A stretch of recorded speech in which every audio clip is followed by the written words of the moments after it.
Morning, everybody. Been a hot minute here. It's not a flame show today, as you can tell, as for Neil's hat and my elaborate gear myself here. We'll be getting into the flames later today in the show, but post Super Bowl here Monday. If you couldn't tell, Seattle fan, born and raised from the very beginning. I'm not. I just happen to have. Neil's not, but I mean, hey, Giants. yeah, exactly. I was in Seattle though 2 weeks ago. Yeah, I guess how was the vibe there before? Oh, it was great. It was great. My hotel was maybe like 3 blocks away from Lumen Field. So Right. from where my bed was, you could actually see the top of the stadium and I could see the fireworks going off. They did the flyover and they literally flew right over my hotel. So you could hear and feel it going over. And what was funny is that obviously, as we know, like there's a little bit of tape delay on like the live broadcast of like the game on TV.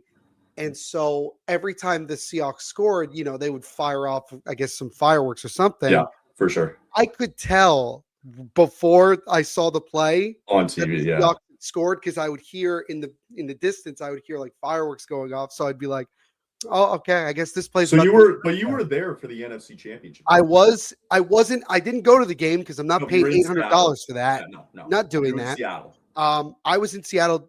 Devils were there against the Kraken. That game actually got moved up because of the NFC Championship game. So, which by the way, if you're a hockey fan, I would highly recommend going to the Climate Pledge Arena. It is a really, really unique and fun arena to go to for hockey. It looks because you go when you enter, it looks like you go down. Correct. When you go in, you're on ground level, and ground level is also where the upper decks are. You have to go down these escalators and like elevators to go down to the lower level. So you are literally below ground. Right. Which is really cool. That's and sad. Like the food selection there is great. But anyway, I digress. Yeah. But yeah, no, just being there, like I went out after the game and it was only 7:00 local time. So, sure. The night is young.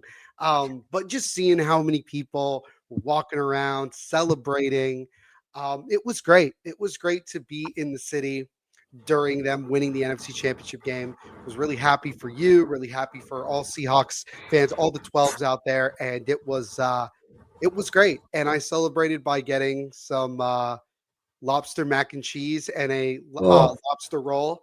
And lobster rolls are good. I had a good time. I had a good time in Seattle. I would go back, but I would go back for a week because I want to explore a lot more. I didn't have a lot of time to explore, but no, nice. Really enjoyed I've had a song on repeat all morning, and I would like to share that song with you if that's okay.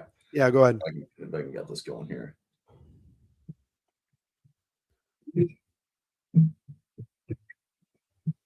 No? I can't hear it. Oh. I think I have to take the mic off. 1 sec. I was gonna say I don't think anybody can hear. All anybody is seeing is you rocking back and forth. Nope. All right. Well, anyway, it's we the champions. Oh, okay. Yeah. All right. Okay. That's fair. That's okay. Wow, that really brought down the mood. All right. Well, anyway, I've had that song on repeat. Take my head off. I'm hot in the shower and everything. Yeah. So it being. Oh yeah, I was having a beautiful time this morning. Did you have a shower beer or no to celebrate? I was thinking about it, but I'm gonna save that for later because I'm partying later today too. Save that for when the Flames win the cup. You can do it. You can do it. I might. Oh, I'm gonna go to extreme measures if they end up winning. I don't know how old I'll be, but old. I'll be old at this rate. I think I might be at this rate. Yeah. Well, so because of last night, I think it's appropriate to just talk about the Super Bowl last night. I want to go through it. We'll talk about the Olympics coming up as well too, and then I do have an idea of what the team's going to look like now after the Olympic break. Obviously, Jonathan Huberdeau goes down with a hip injury, so he's done for the season. So kind of a blessing in disguise a little bit. Hopefully that Huberdeau is going to be okay and he gets rested up and better. But we'll take a look at what the team's lineup is going to look like after the Olympic break. And then obviously we have 1 week until the trade deadline. And after the Panarin trade, all of a sudden all options are going to be on Calgary. We'll see if they're sellers. I just want to say, like, honestly, like, I feel like the Kings made a really good move. I like the trade. I like the contract extension they gave him on it because it's not even a long-term deal. Yeah. Like, I genuinely think that they finally solved some of that scoring problems that they've had. I agree. So, and honestly, for the Rangers, I mean, I don't think they were ever going to get like a really solid deal because, again, Panarin had all the control. It's also good for the Flames, though. Good in a Kings jersey. I don't like. He does look good. He looks really good in a Kings jersey. But it's also good for Flames fans because we still have Vegas's first round pick, and if they keep falling the way that they do, even after the Anderson trade, like, man, if they don't even make, there's a chance they might not make the playoffs. Why do I have a feeling, Kyle, that Jordan Binnington's going to get traded to the Golden Knights at the deadline? Well, if he does, I don't know if it's much of an improvement. Well, they certainly need goaltending. I mean, Aiden Hill was out for a long time with an injury, but he just, like, even when he came back, like when he played against the Ducks, he did not look good. No. And Akira Schmid, like, he's so streaky. So he is, yeah. Yeah, so I mean, first and foremost, though, let's talk about football on a hockey show this morning. So, Super Bowl 60 last night. Seattle wins it 29-13 over the Patriots. Some call it dominant. I call it expected because everybody talked about it all week, and they said that don't take this Patriots team lightly. Drake May being the runner-up to the MVP, 1 vote short, whatever. I didn't buy it all week. I said all week leading up to the game that he needed to be the reason why the Patriots were going to win yesterday. Yeah. And it really wasn't even his fault because he looked overwhelmed. He looked like he was rattled pretty early because of the way they got after him in the trenches, and they dominated the O-line. So I was saying it all week. I said that Drake May needed to have a similar performance to what Matthew Stafford had in the championship game, and frankly, any of the games that he had against Seattle, because that's the only quarterback who had any sort of resemblance against Seattle this year who was really good, right? Like, you look at Matthew Stafford's stats, and the guy was 1 for 2 against Seattle this year. He was sensational, right? It was probably his best games of his life against Seattle and one of the best defenses. So, outside of the Rams, I said it all week too, where the Patriots had to get to 20 points. Seattle had only allowed 20 points 3 times the entire year. That's it. They allowed it for the Rams. I think if you look at if you're counting, I guess postseason, there's 4 times because they played the Rams twice. So the Rams, right, were a big factor. 3 times from the Rams, once from the Bucs. Yeah. And that was it. There was no other teams in the NFL that could get over 20 points against this defense. And I thought that was a huge factor because, when you looked at, and then on the other side of the coin with the Patriots, like you mentioned it before we came on here, that this postseason run wasn't great for May. Like, it took Drake May 3.5 quarters in the wild card game to score a touchdown, right? Yep. Took him, like you had 28 points, thanks for the 6 turnovers by the Houston Texans, right? And then against the Denver Broncos in 3.5 quarters, it took them that long to get to 10 points. Exactly. So I woke up yesterday morning, I felt so confident all day. Yeah. Like, it was a weird, like, I wasn't nervous. I felt like this was just expected. Like, they just don't know. They don't know what's coming for them because I know in my heart that they can dominate the trenches here. We pretty much took down Campbell, and I can't remember the rookie's other name on the other side for the tackle, whatever his name was. And they just got after him. And they disguised it so well because at some point when you watch, like, this is what Devin Witherspoon and Nick Imamori were doing all year, where they're basically spying Drake May, right? Where it looks like they're playing man coverage, and then boom, they're right after you, right? Yeah. So I thought that was like the disguises that they had on him were unbelievable. And you mentioned it too again. Like, you look at the offensive side, I thought field goal on the first drive was very important. I thought he looked good. Darnold and the offense looked very good early on in that first drive. And at some point along the way, I was like, all right, like you just need one touchdown and this game's over. That's frankly all they needed. Pretty much, yeah. That was the story of the game. If Seattle scored one touchdown, this game was over. And that's exactly what happened. They ended up turning the ball over with the fumble recovery, made it 19-0, and this game was over. It was one touchdown. And so I think what was important was that I'm confident. I was so confident with Sam because we didn't need him to throw like he did against the Rams. He needed to show up against the Rams. He needed to be the reason why Seattle was going to win because I wasn't confident. I wasn't confident that they were going to stop Stafford defensively, right? And he did. And in this game, it was different because, like you said, it was protecting the football and making sure that you don't turn it over, and running the ball with Kenneth Walker, making smart decisions, getting guys open here, left and right center. And don't forget, JSN was pretty much out for the entire third quarter. So they were down JSN because he had to go in for a concussion check. So for him just to make the smart plays and protect the football, even close to the end there, like they were just bleeding that clock down. Yeah. They knew they had him in the bag. They were going to bleed them down. Michael Dixon, by the way, Hunter, he was amazing last night. Tremendous. I think they pinned them, 3 times inside their own 10-yard line? Yeah. Yes, it was something like that. Yeah. He's the best punter in the league.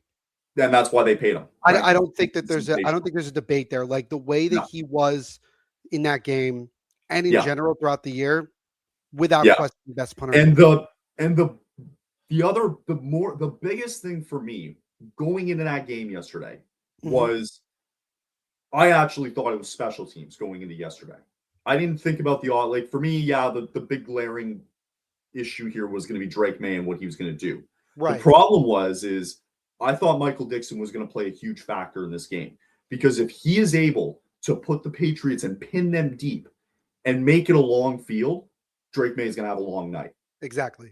So I thought that was more important than anything. If you give them a short field, that's how the Patriots ended up scoring points, especially in the recent playoff games. But man, once that clock hit 0, like I didn't even know how I was celebrating. It was like, it's something like, it's funny. Like I was thinking about it last night. Like I don't even remember my celebration the first time they won it in 2013. I don't even remember it, to be honest. Cause I think, that was like, I was probably I'm 28. So yeah, was it 11, 12 years ago? So I was 17 years old. Like I actually don't remember it. So last night to be able to like take it all in and celebrate is something I wish everybody can have. And I wish you can have again too, because it's just special. It's been a long time for me. Yeah. It's been a long time. And even longer.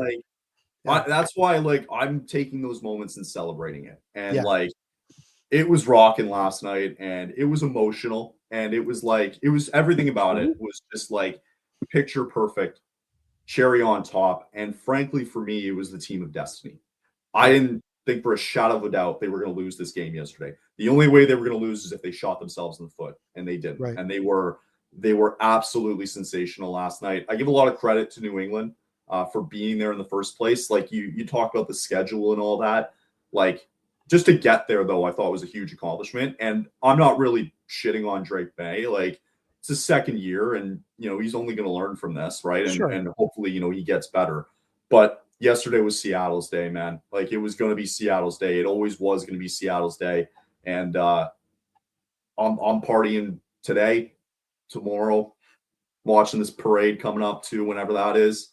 It's going to be a special week because nothing matters right now. Your thoughts on the game, man. Yeah. I think at the end of the day, we saw exactly what I think the majority of people expected. I think, we as, I don't want to say we as America, I think we as human beings, we love an underdog, right? And I think that the Patriots definitely were the underdog going into this game because we knew what Seattle had been capable of. And they just proved it. I mean, they on the biggest stage, their defense had one of its finest, if not its finest game of the entire season. I don't really knock on them for giving up the touchdown. Although I do want to say, Sure. Woolen had a rough last 2 games of the year. Man, Somebody's got to talk to him a little I bit. don't know if well, the funny thing is he's a free agent, so I don't know if That's he the comes thing. back. I wonder about that. He's not a bad player. I'm just saying, in the NFC Championship game with him getting that penalty, Yeah. and then the literal next play, he gets burned by Devontae Adams. And then last night, Sorry, right, it was Adams. My bad. Yeah, it was Devontae. And then I don't know if it was necessarily on him or just miscommunication in the secondary that led to him literally having. He was late to the line. He was late and then got beat. He got beat on that play. It was a great catch nonetheless. But no, overall, I really, really was impressed by the Seahawks defense. And look, I'm an offensive guy, but I can appreciate a great defense when I see it. And what I saw last night was Seattle literally, Legion of Boom 2.0, or as they call it, the dark side, however you want to describe it. It's the dark side. It's a new era. It is a new era. It is 1000% a new era. And Mike McDonald came in with the same mindset that he had when he was the defensive coordinator for the Baltimore Ravens. And it was a physical defense, an active defense. And I think what stands out is that in his first ever meeting when he became the head coach of the Seahawks last year was him talking about this moment, talking about he firmly believed that this team would be in this position.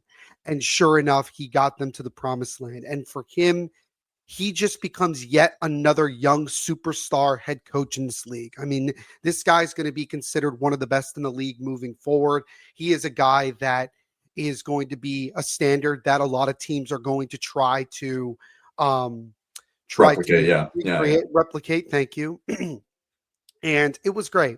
It was great. And I'm really, really happy for Sam Darnold. He's been through a lot in his short career. I mean, it's only a lot is an understatement. A lot is an understatement, right? You go from the Jets and then you're in Carolina and it's not working out. Then you were in San Francisco, ironically, in that same stadium as a backup. Then you go to Minnesota last year, and in a year where you were not even expected to be the starter, you win 14 games. And I think there was a lot more pressure on him to be the guy instead, with the lack of a good defense in Minnesota and everything. And then he comes to a Seahawks team, and Mike McDonald basically tells him, we're not asking you to be a superstar. We're asking you to do, what is needed to win. To be a part of this 53. To be a game manager, to manage the game. And that's what he was doing all year long. Yeah. And you saw throughout the playoffs how much every single aspect of this team stepped up in the San Francisco game, in the divisional round. Special teams was a huge factor. First play of the game, team, huge factor. But Sam Darnold did get his moment in the NFC Championship game when he needed to play at his best, throwing for well over 300 yards, 3 touchdowns, and going toe-to-toe with the MVP of the league and Matt Stafford. And he showed up. And then in this one, his performance reminded me a little bit of Peyton Manning about 11 years ago in the Super Bowl, ironically also in San Francisco. Where he didn't have to be spectacular, and he wasn't. And he did enough. He let the rest of the team kind of, step up for him. And I think that was great. And I'm really happy for him. Kenneth Walker, we talked about it before the NFC Championship. We talked about, losing Charbonnet. Kenneth Walker's going to have to step up. And he did. And last night, it sucks that he didn't get that touchdown because of a holding. But nonetheless, he had a great, great game. I'm happy for Cooper Kupp. The Rams gave up on him. He wasn't, he caught 2 passes in this game. He was, but okay, yes. But he was great blocking. Look at that. But when you look at that third quarter, when it was still 12-0, and there was no Jackson Smith-Njigba because he had to go in for concussion, Sam Darnold's number 1 target was Cooper Kupp. Yep. He had to go after, and Cooper outside of one drop, he was great last night. This is a guy that's won a Super Bowl MVP in his own right. Like, he knows how to step up. Do you think for Cooper Kupp that this ring is better than the last? I think it is, because the thing about I thought so too. The thing about it in 2021 when he won it with the Rams was, look at the amount of talent that was on that the Rams team. And he had a great performance. He stepped up when Odell Beckham Jr. got hurt. Because honestly, I thought Odell Beckham Jr. before he got hurt was on his way to winning Super Bowl MVP. He was having a phenomenal game at that point. Hurt. Yeah. But I think also the story was all around Matt Stafford.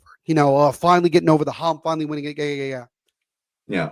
I look at this Super Bowl. I look at this year, and I think about the Rams gave up on him. That's the thing. You got to call it like it is. The Rams gave up on him, and he gets the opportunity to come home. He went to Eastern Washington. He's from that area. He gets to come home, and he was tremendous all year long. He did exactly what he needed to do. He was Cooper Kupp in many, many ways.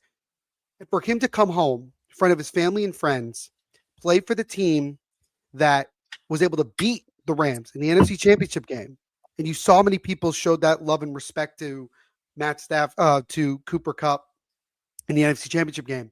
I think this one's sweeter. I really do, because now it cements him honestly as a Hall of Famer. I think he 1000% is a Hall of Fame wide receiver. I think so. Yep. And one of the greatest slot receivers in NFL history. And I think for him, just really happy. And I'm happy. There's not a negative thing I can think about with the Seahawks, who I'm not happy for. The only reason I would have been happy the Patriots winning is for Tommy DeVito to win a Super Bowl. That would have literally been the only reason I would have been happy for. I get it. But by the way, phenomenal look walking into the arena last night for Tommy DeVito. His outfit was all better than Matt Collins. Matt Collins is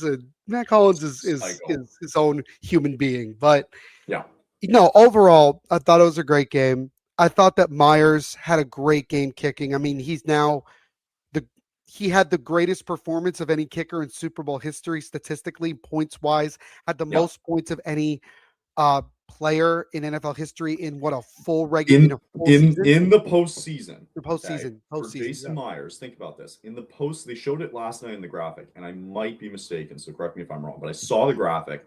Jason Myers now has more points in the playoffs from kicking field goals than LaDainian Tomlinson does. And that man was in the playoffs consistently with the Chargers for early in the mid 2000s. Exactly. And crazy. So I think, and overall, the one thing I'll say about Drake May, I'm just going to quickly run through his game logs throughout the playoffs just to bring up a point. So against the Chargers in the wild card run, he was 17 of 29, 268 yards, a touchdown, and an interception. Against the Texans in his probably best performance of the playoffs, 16 to 27, 179 yards, 3 touchdowns, 1 interception. AFC Championship game, or whatever the hell that was, 10 of 21, 86 yards passing, no touchdowns, no interceptions. And then last night in the Super Bowl, 27 of 43, 295 yards, although most of that was in garbage time, 2 touchdowns, 2 picks, one of them being a pick six.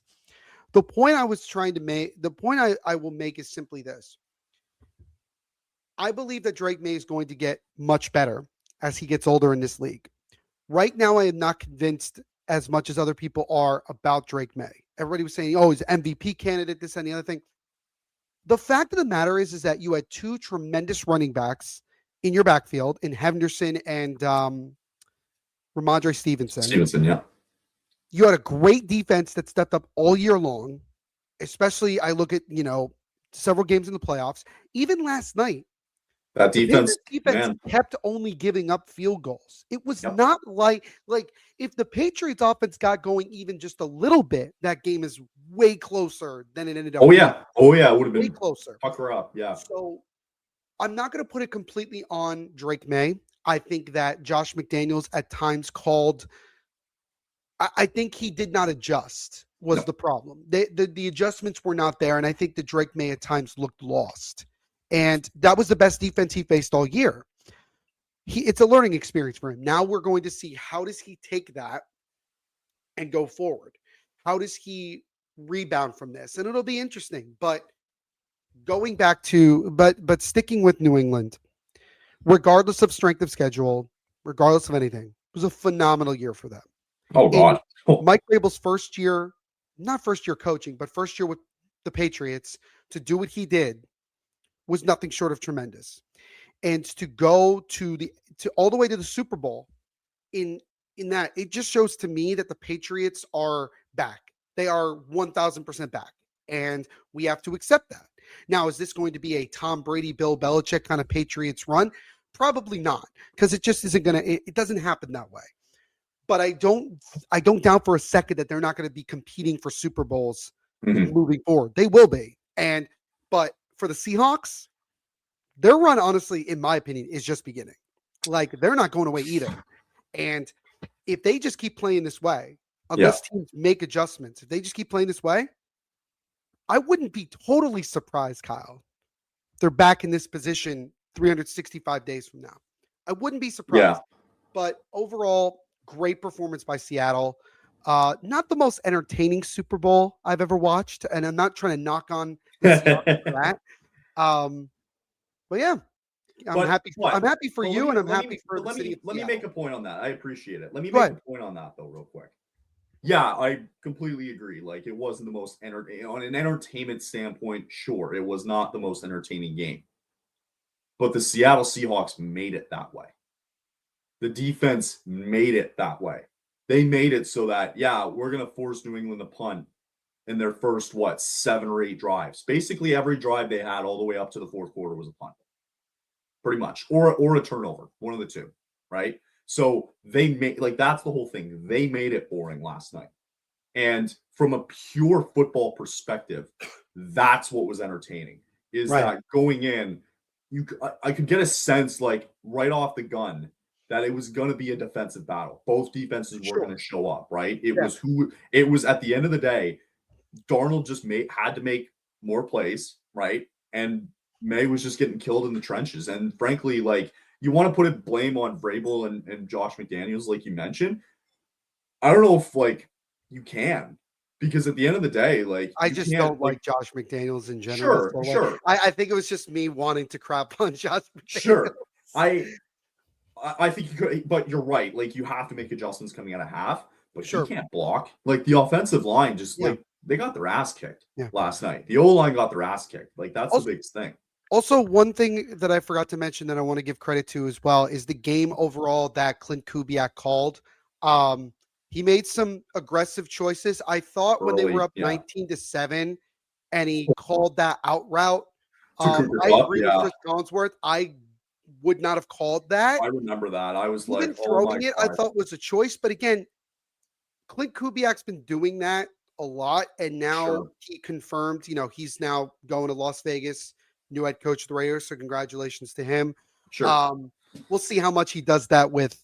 But I remember with Geno Smith Mendoza now, but or I guess Fernando Mendoza, that's right. It's pretty much clear. Yeah. Yeah. But you're right. When that play happened, I was thinking, just run the ball, man. Just take the points. Take 3 points. And then he went out of bounds. It went out of bounds too. So the clock did stop. And I'm like, it didn't stop. And I was like, you've been running the ball so well all night. We can argue that maybe that wasn't the specific route that they wanted Sam Darnold to throw to. It might have been more in the middle of the field, but that was the only play that was open. Sure. Still, I would have still given the ball again to Kenneth Walker and just run the clock. The clock at that point in the game. You would think with Mike McDonald being a defensive guy and wanting to do ground and pound, you would have thought that he would have told Clint, no, let's run the ball. But I like the aggressiveness, though. I get it because for sure. If you get a first down there and you're still running you could punch it in and you could call it. I understand I can understand the aggressiveness and but at the same time, it's you don't want to give them a reason to come back in this game, right? I want to know from your standpoint, because I want to see if you agree with me on this. What was the one moment last night that turned the tides completely? It's a good question. That's a really good question. What broke it open last night? Because I have it in mind. I'm trying to honestly, what broke it open for me was the fumble that was recovered by Seattle. I think because when it was 12-0 for the longest time, even though I felt still pretty confident that the Seahawks were going to win, I kept saying to my dad, because we were watching the game together, I said, if the Patriots make it 12-7, right? It's a game. And I know that they were saying, even when it got to 19-7, oh, we got a game here. I was like, not really.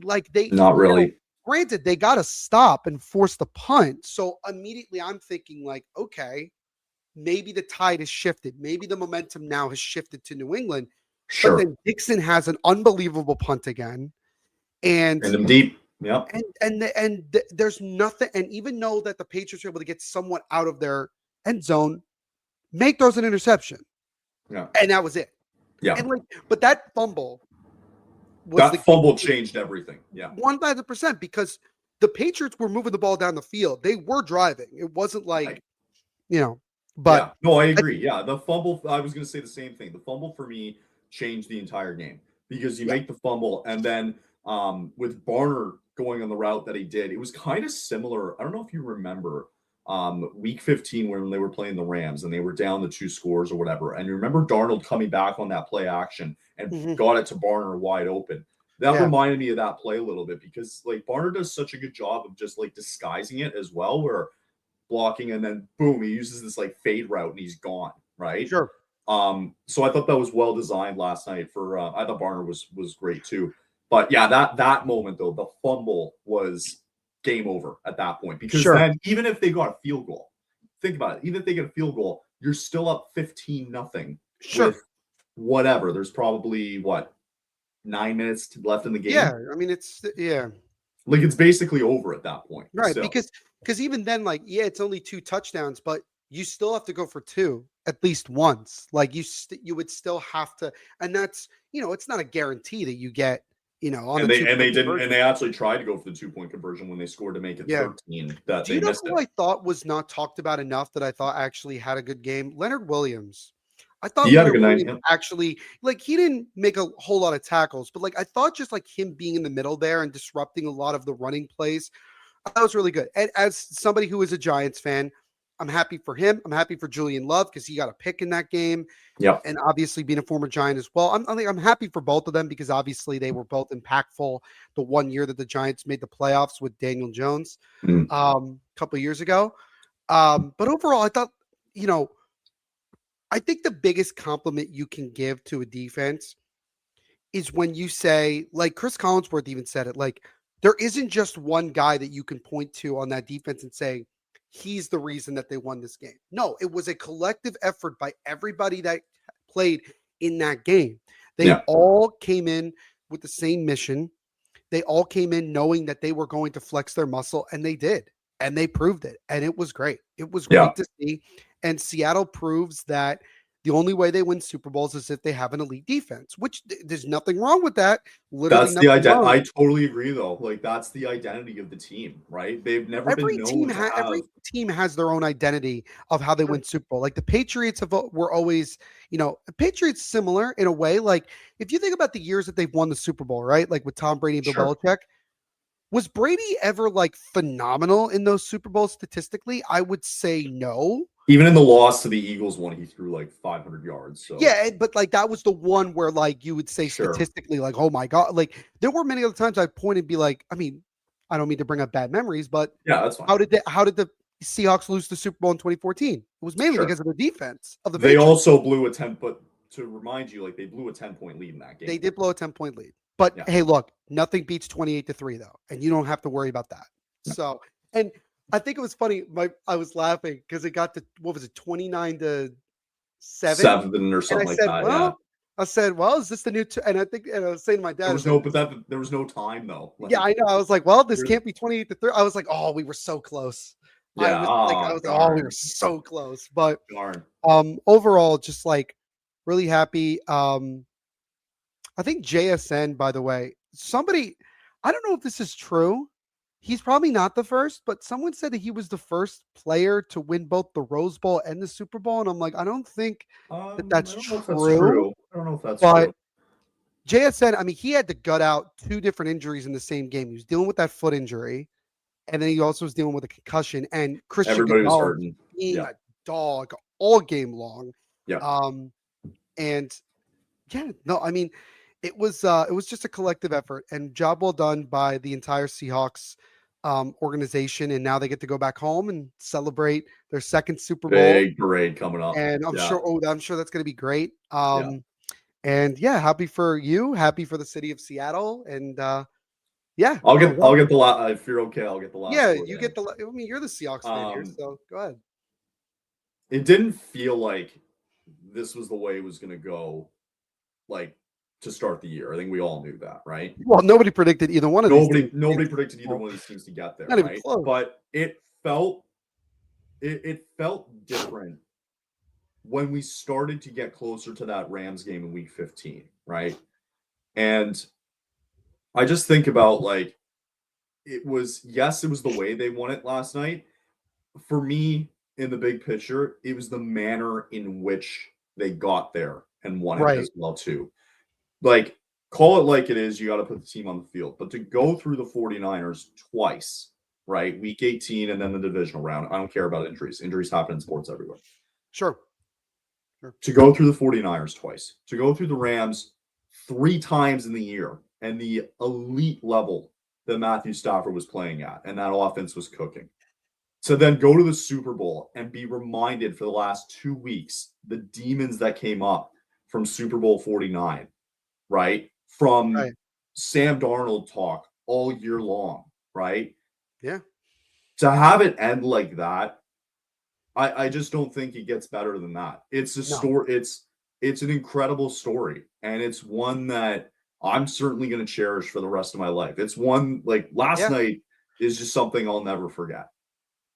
And it's credit to Jody Allen and as she's selling the team now, but like probably such a way to but like such a way to end that legacy, right? Paul would have been so proud of the team. Just it was, I think the whole thing, and you mentioned it too, and I was going to mention it as well, was that it took everybody, and for this team, for Seattle, it always takes everybody. And again, it doesn't have to be the quarterback. This is how they win championships. They just have elite defense. Anytime they get elite defenses, then that's how they're going to win Super Bowls, and that's just their identity. And that's kind of what I've grown up to know as well too, because we grew up never really having elite quarterback play. We just needed to have game managers that were just good enough, right? And that's what Sam Darnold was last night. There were a lot of guys that had something to prove last night, and I think it was just a story. It was a fairy tale ending for a lot of us fans, and it definitely, like, beating the Patriots last night was just like, it doesn't take away what happened, but it makes it all that much better to know 100%. To know that you're never sure if you're going to get that opportunity again against the same team, right? Mm-hmm.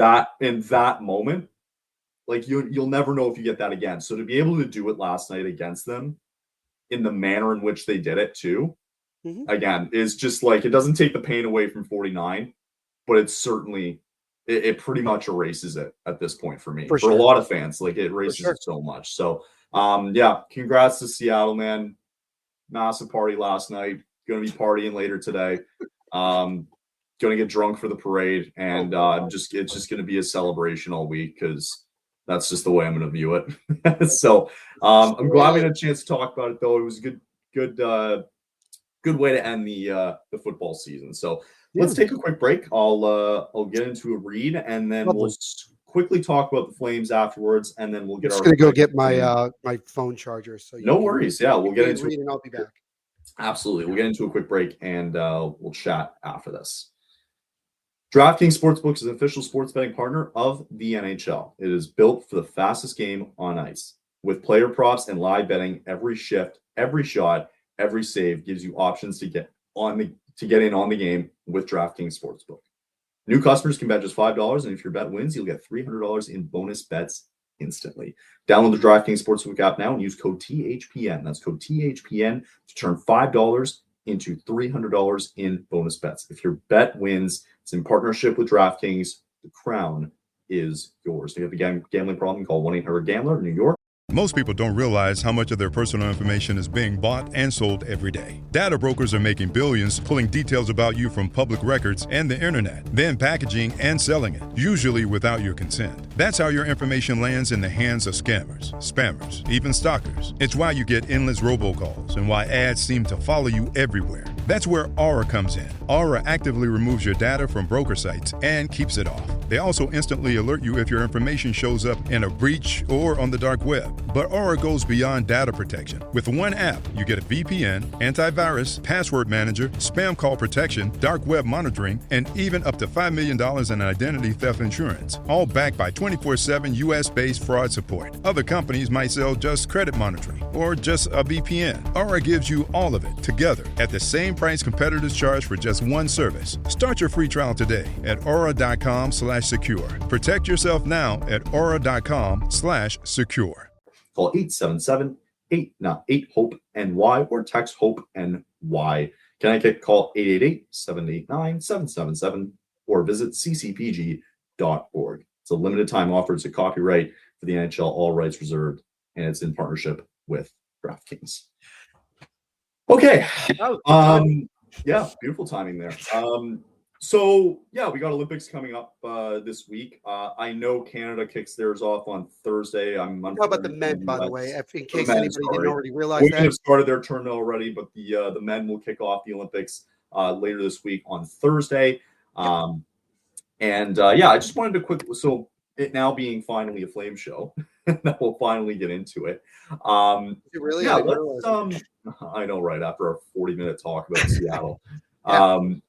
So let's get into what's going to happen here basically after the Olympic break. We'll get into the Olympics here in a sec. But this team's going to look very different coming out of the break. Obviously, the big news that came just before the Olympics was that Jonathan Huberdeau was playing through a hip injury and that he wanted to get to the break with the team and then tell them that he's actually going to be done for the year. So, again, it's his decision, or do you think the team decided that?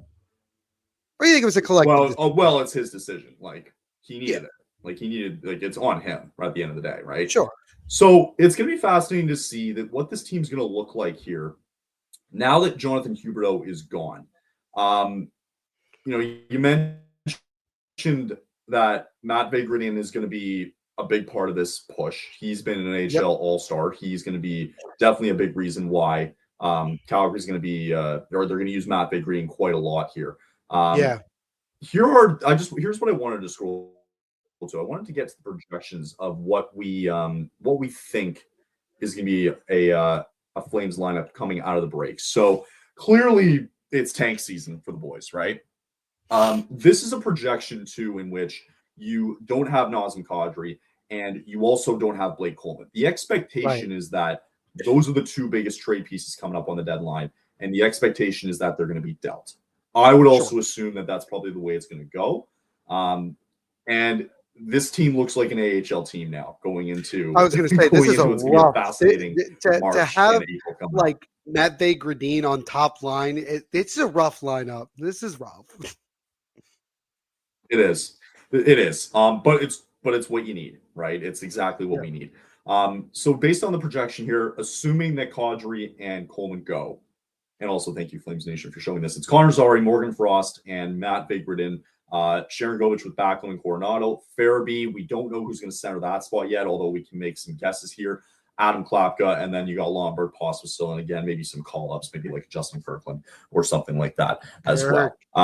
Clark Bishop, Dryden Hunt, I know has been mentioned as well, too. It's being mentioned in the article. Defensively, again, like William Stromgren, Sam Wharton might come up, just to name a few guys here.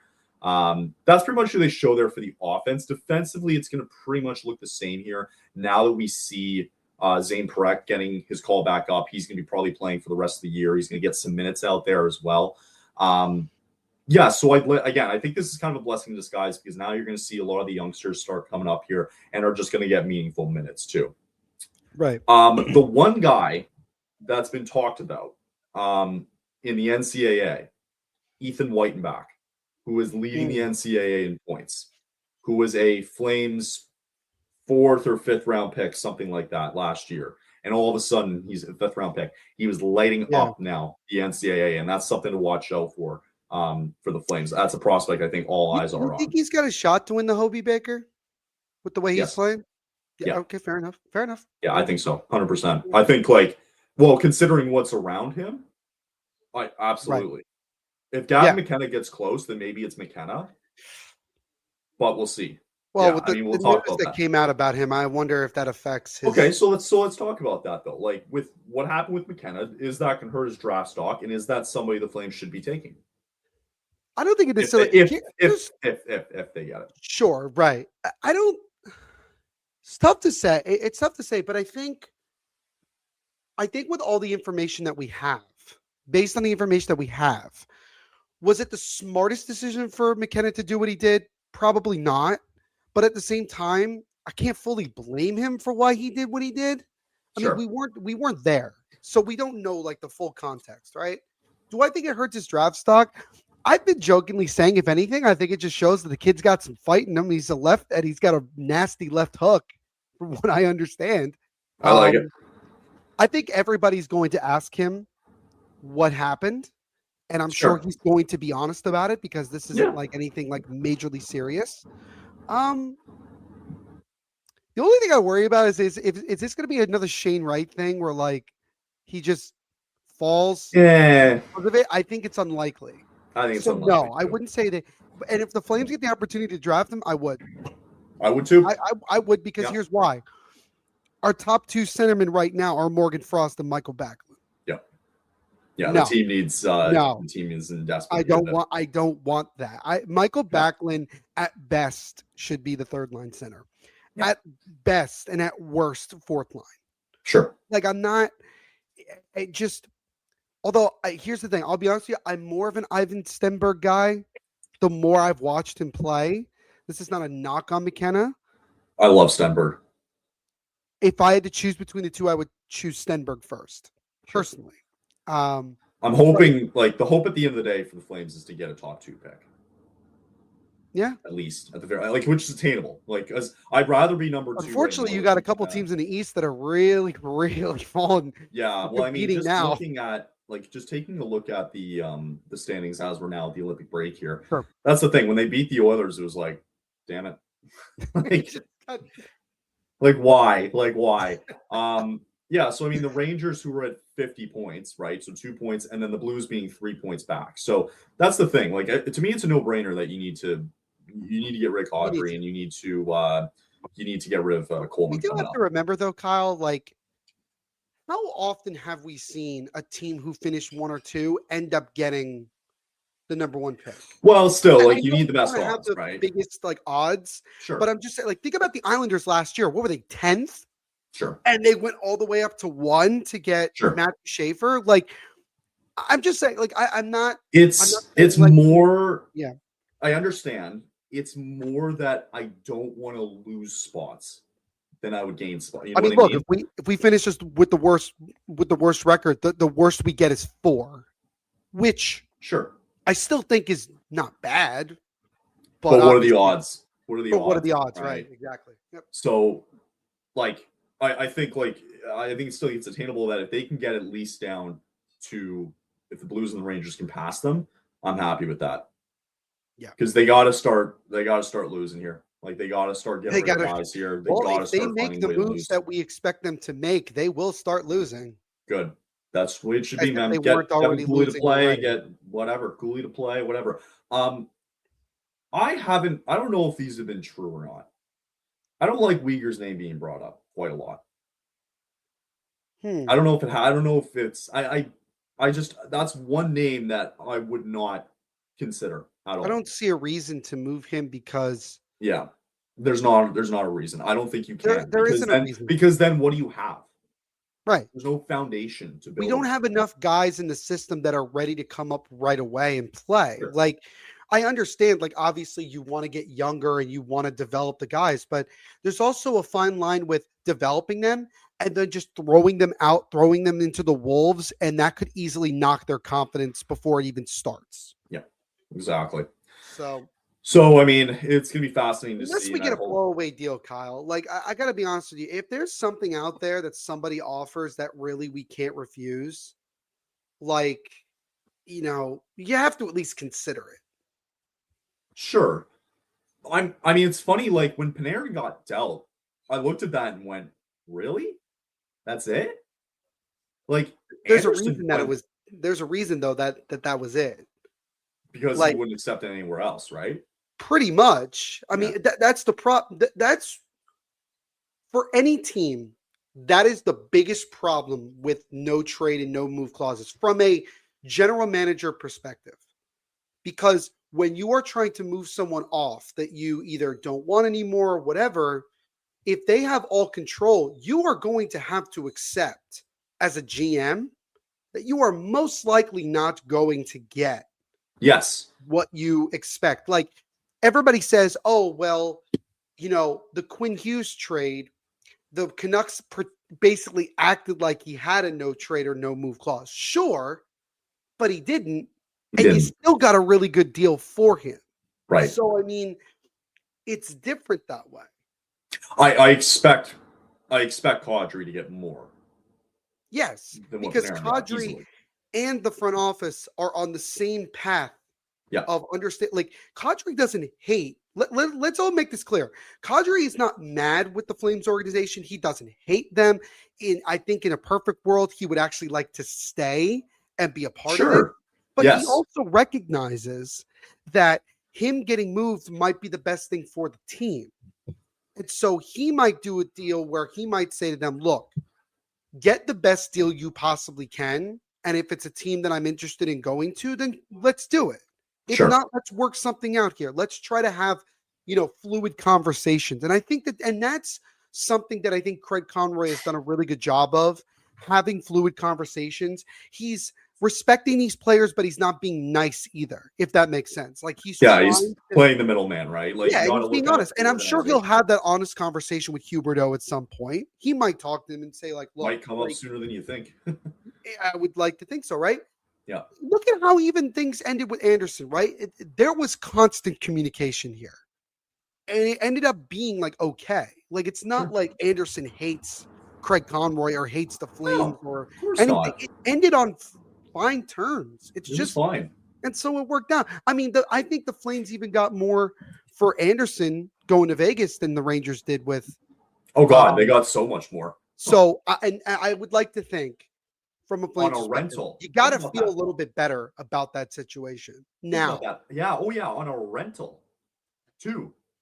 Well, I mean, we're going to find out soon, right? We'll see. I think it's very between you and me, I think it's very likely he re-signs in Vegas. I would be very surprised if he didn't. Fair, I agree. We'll see what happens. But on a rental trade, right? Like considering Panarin considering Panarin only signed up for 2 years, right? Like considering I think they walk away bandits in that case. And I think the expectation is that the value is going to be there for Kadri, considering he's at a longer extension and, he's where he's at. So, okay, cool. Yeah. So we'll just we're going to monitor and see what happens here over the course of the next 2 weeks here. But with the freeze happening, that means it's Olympics time. Finally, it doesn't feel like it though.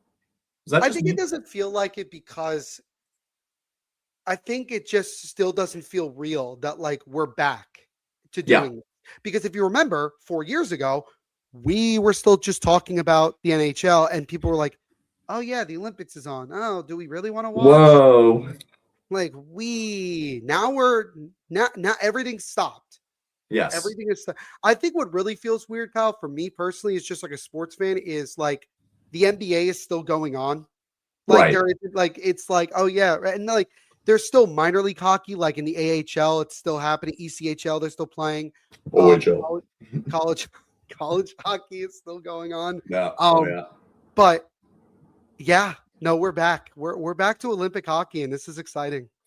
So in terms of, because I've been preoccupied with something else lately. I wonder what. Oh, I wonder what that might be. What happened? I don't even know what the groups are heading into the Olympics here for men's hockey. So, to my understanding, there's 3 groups. Yep. Correct. I can bring it. I can bring it up if you want to bring it up. Sure. Yeah. So, to my understanding, there's 3 groups. I just know from Canada's standpoint, they have Czechia coming up on Thursday. They'll have Switzerland, I believe, as well too, and I think France, if I'm not mistaken. I think they. So like you said, there's 3 groups, and Group A is Canada, Czechia, Switzerland, France. Okay. Group B is Slovakia, Finland, Sweden, Italy. Oh, it's such a daunting group. Oh my It's so god. unfair for it. I feel like that's so unfair for the host country. Italy's screwed. Yeah. By the way, Italy's women's team did make it. They just qualified for the quarterfinals. So Good shout out for to them Good for that. And then in Group C, you have a really, honestly, I think it's like kind of Cakewalk. ridiculous. You have U.S., Latvia, Germany, Denmark. Unless I have an Drysdale issue with decides that. to just like take over, then they got no chance in hell. That's crazy to me. That you like for The U.S. is why don't getting a you go pass here, and I don't like that. at the very least put Slovakia in the group. You know, Or put like Finland or something. yeah. You know like, why they're doing this? uh, I'll tell you exactly why they're doing this, Kyle, and I feel like you're going to agree with me. They want USA Canada so of course badly. they do. Of course they do. Of course Right. they do. They want to put Sweden and Finland in the same group because they're rivals. Right. But I don't know. It's just like Latvia, Of course they do though. Like Doesn't surprise me. I don't know. I feel like that group is just kind of like whatever for the So yeah, and then for the format of it, so if you win your group, is it quarterfinals stuff still? Yes. Okay, so quarterfinals. The same as it always is. Yep. Okay, so you win your group, and then you're second place in your group, and then they'll take the best third place teams. Correct. Two of the best third place teams, right? Yep. Okay. Interesting. So yeah, and I guess like if Canada and the US win both their games, what is it based off the tiebreaker, like goal differential? I think it's goal differential, yeah. All right. Well, I mean, the US probably hammers that. That's just my thinking. Like, they probably hammer that. Well, I think Canada and the US probably that they're facing in the group stage. You're facing Elvis Merzlikins, who's had a really rough year in Columbus, Freddie Anderson, who's just kind of up and down in Carolina, not even the starter. Right. And then you have for Germany, you have Philipp Grubauer. Right. Like you're not like if they don't hammer this, I would be shocked. Like that's what I mean. They should take the tiebreaker if it goes to the goal differential, right? What's the biggest storyline for you going into these Olympics for men's hockey? Out of just in general, storyline. Yeah. How does I got to be honest with you? It's looking at that USA forward core and wondering to myself, are they going to regret not bringing in guys like Jason Robertson and Cole Caulfield? Because Caulfield not being on that team. Caulfield is a joke because that's I look, obviously I cover the Devils and obviously I'm a Devils fan. Jack Hughes does not deserve to be here. I'm going to be very honest with you. He doesn't deserve to be here. He's hurt. He hasn't played all that well, honestly, throughout the year. And as far as I saw in warm up in practice, he's playing on the fourth line. Why? Like my point is simply this. Jason Robertson, Cole Caulfield, especially Cole Caulfield, 1,000% deserved more of this. This is pretty much partially nepotism, in my opinion. And it's the storyline of like, oh, there's multiple brothers on the U.S. This, that, and the other. Like, I'm not here for that. I'm just who cares? Here for that. Another big storyline to me, honestly, Macklin Celebrini playing on the same line as Connor McDavid is actually nuts. And I'm so for it. Oh, and Tom Wilson as well. Like, that whole first line is stupid. You got McDavid, you got Celebrini, and Tom Wilson. Perfect fit. And then they got big bastard Tom Wilson on the right side. Damn. Like, that's an insane first line. Damn. And then on the second line, it's Crosby, McKinnon, and Marchand, I think. Is it Marchand? I can't remember if it is or not. I imagine it is. I'd have to look again. Yeah, and then unfortunately with Braden Point going out. Oh, and also I think this might be Crosby's last Olympics. I might be wrong about that. Maybe he'll play. No, he's I think that's a pretty big storyline in itself. True. What about you? What's your biggest storyline? Biggest storyline is I was kind of thinking about that actually from the US perspective. For me, it's kind of goaltending a little bit. In general? In general, but I'm thinking more of the US because my understanding is that Hellebuck's going to be the guy. Probably. More than likely. Who frankly hasn't had a good year. And so I wonder if Swayman, who I think is number 2, right? Yes. I wonder if Hellebuyck struggle is gonna be a big word here considering their group, right? But that's the thing. It's like with Hellebuyck, how many if he struggles in the court, like when does he struggle and when do they decide that maybe Swayman needs to be the guy? Because Swayman's had frankly a much better year than what we've seen out of Connor Hellebuyck, right? Yeah. So I'm curious I'm curious to watch that and see what's going to happen. If when do they decide to pull the plug and go, we need to have Swayman in there, right? I'm also saying that for Team Canada too, because you're going to start with Jordan Binnington. He hasn't had a great year. Are you sure about that? Is that who you're going to? I'm just saying. Yeah, we're going to have to. Oh yeah, Jordan Binnington's on a short leash. 100%. It better be very short. Sure, but that's the thing. Like he's going to his biggest test is going to be Thursday here against Czechia. So he's on a short leash. If Canada struggles and they let in a lot of goals here, and it's because of Jordan Binnington, like he's on a short leash, and you're going to have to bring in Thompson or Darcy Kemper, who I think either or can complement it well. So I think the biggest thing for me, in both of them than I do Jordan Binnington. Sure, personally. I think the biggest storyline for me is going to be goaltending for both Canada and the U.S. Because Hellebuyck hasn't looked good. When do you decide to pull the plug here with Swayman? And then for Canada, it's like the opposite, right? Like Binnington is such a short leash that actually it's kind of the same thing here, where you have options. So I'm really fascinated to see what's going to happen goaltending wise as the tournament goes on. And speaking of goaltending, you know what I think is also another fascinating story? Look at the goaltending in Sweden. Because here's why. By the way, I'm going to be honest with you, Jacob Markstrom should be the third goaltender for Sweden. I'm going to be very blunt about that. Was Gustafsson not the starter? It should be. I think it's Gustafsson. It's got to be To me, it should be Gustafsson, Wallstedt, Markstrom. But it probably won't be because they'll say, well, Wallstedt's young, blah, blah, blah. So we'll make Markstrom the backup. I think that's the likely thing. But I'll tell you this. I think Sweden has a really good chance to make a deep run. I do too. They have one of the more balanced rosters, I think, in terms of forward core, defense on the back end. I think the emergence, I don't want to say emergence. I think with Rasmus Dahlin playing as well as he's played this year, and I think he has a chance to win the Norris. He's been that good. I really, really like Sweden's roster overall. And the goaltending is fascinating to me. Because Wallstedt has been in a lot of trade rumors going into the Olympics. I wonder if he plays at all, right? And let's say he does really well. I wonder how much his stock goes up. It's going to skyrocket. But I'll tell you right now, I'll say this from the Wild perspective. I wouldn't trade Wallstedt. You can't. No, you got to keep that. You can't have too many good goldtenders. Oh yeah, especially for the playoffs, man.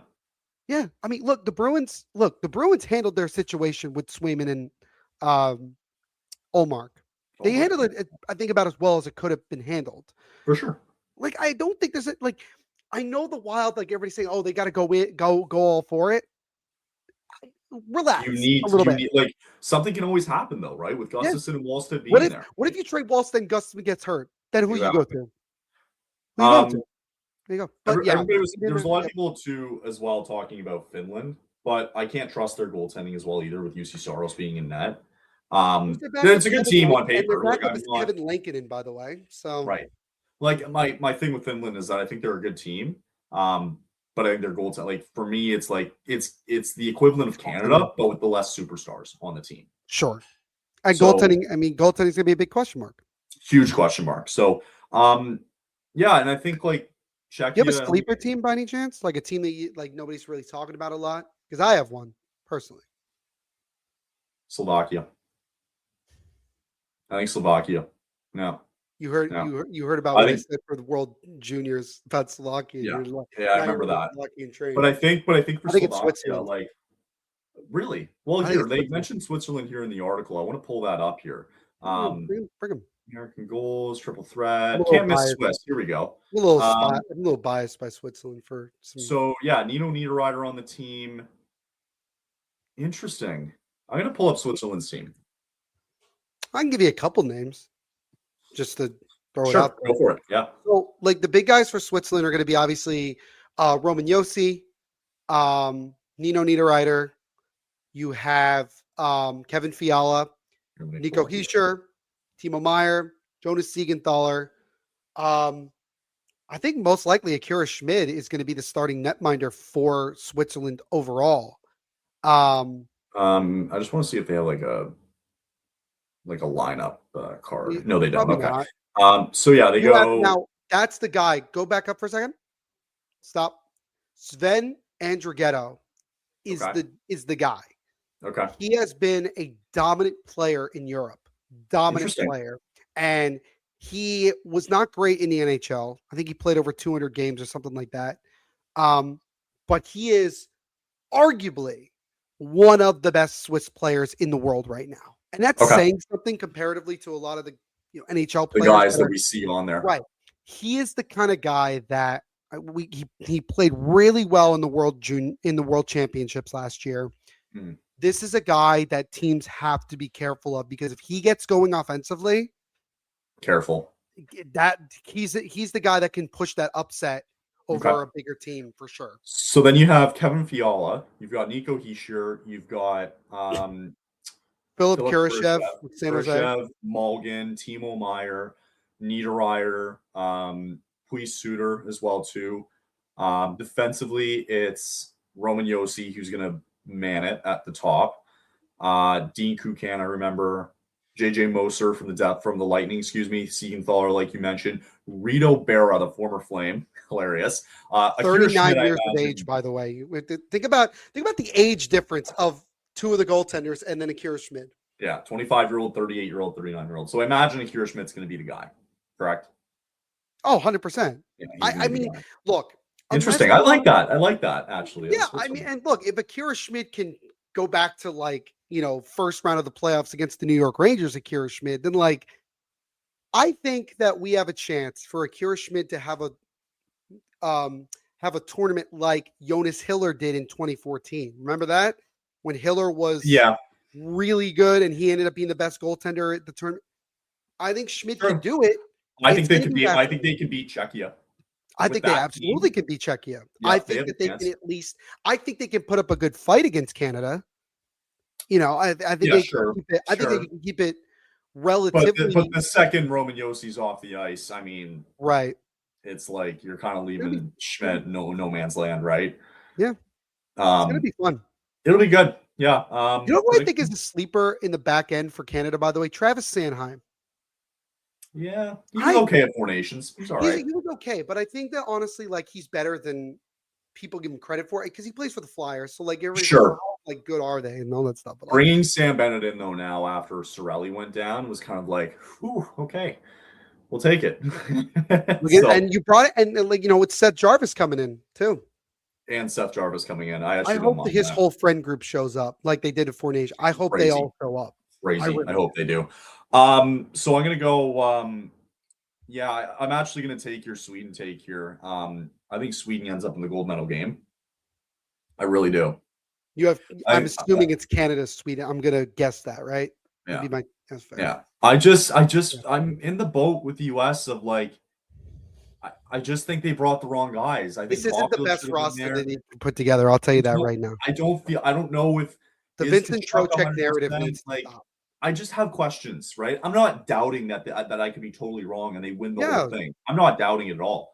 My perspective is that I just think they have too many questions and they might be shown to light here in a second. Like Matthews, it's like, all right, well, he hasn't necessarily been the greatest here for the Leafs all season. Like, how's that going to translate over? I don't know. I just have a lot of question marks for the US and I've got them at bronze. I've got Sweden at silver. I think Canada is just looking at that first two lines is just it's just not a fair fight. Sometimes. Yeah, with you.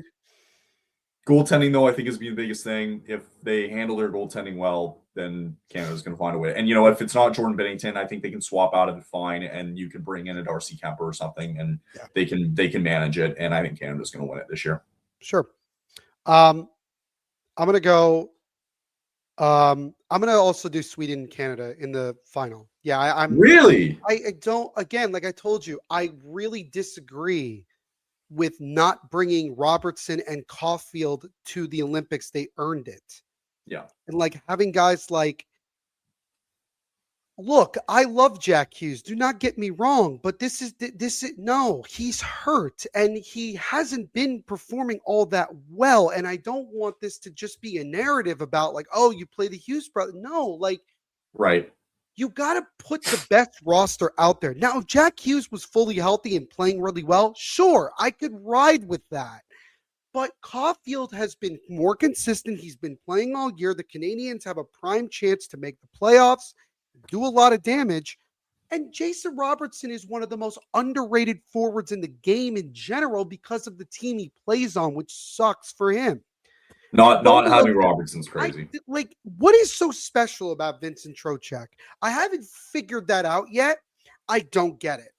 I don't like that Clayton Keller is a extra forward. I have an issue with that. I think the U.S. has one of the best defensive cores in I the agree. tournament. Their goaltending, if Hellebuck can play like he played in the Four Nations, they're going to be fine. Sure.